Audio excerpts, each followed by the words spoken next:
దేశ రాజధాని ఢిల్లీలో ఇటీవల సుష్మిత అనేటువంటి మహిళ తన బావ రాహుల్తో వివాహేతర సంబంధం పెట్టుకుంది. ఈ కారణం చేత భర్త కరణ్ దేవ్ను హత్య చేసింది. ప్రియుడు రాహుల్ నుంచి ఇన్స్టా చాటింగ్లో సలహాలు తీసుకుంటూ భర్త ప్రాణాలు తీసింది ఈమె. మృతుడి సోదరుడు కునాల్ దేవ్ పోలీసులకు ఇచ్చినటువంటి ఒక వీడియోలో నిందితుల చాట్స్ తాజాగా వెలుగులోకి వచ్చాయి. ఇవి వైరల్గా మారాయి. ఆ చాటింగ్స్ చూస్తే వాళ్ళు ఎంత క్రూరంగా ప్రవర్తించారో దాన్ని బట్టి అర్థమవుతుంది.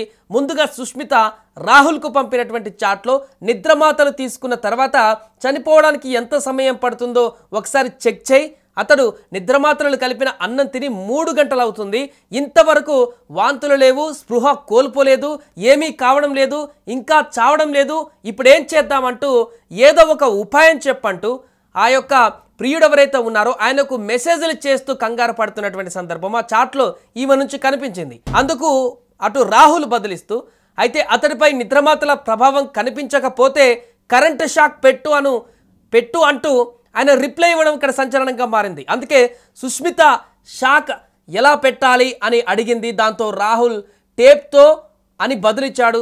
ఆ తర్వాత ఆయన నిదానంగా శ్వాస తీసుకుంటున్నాడు అని సుష్మిత పేర్కొంది. అయితే నీ దగ్గర ఉన్న అన్ని మెడిసిన్స్ అతడికి వేసేయని రాహుల్ సూచించాడు. ప్రతిగా సుష్మిత అతడి నోరు తెరవడం నా వల్ల కావడం లేదు, అతడి నోట్లో నీళ్ళైతే పోయగలను కానీ మెడిసిన్స్ వేయలేను, నువ్వు ఇక్కడికి రా, ఇద్దరం కలిసి అతనికి మెడిసిన్స్ వేయవచ్చు అంటూ ఆమె పేర్కొంది ఆ చాట్లో. ఆ తర్వాత రాహుల్ కూడా దానికి బదులిస్తూ సూచనగా ఆ సూచన మేరకు కరెంట్ షాక్ పెట్టి చంపేసింది. అతడు తీసుకున్న ఆహారంలో నిద్రమాత్రలు కలిపినట్లు పోస్టుమార్టంలో తేలడంతో అసలు బండారం బయటపడింది.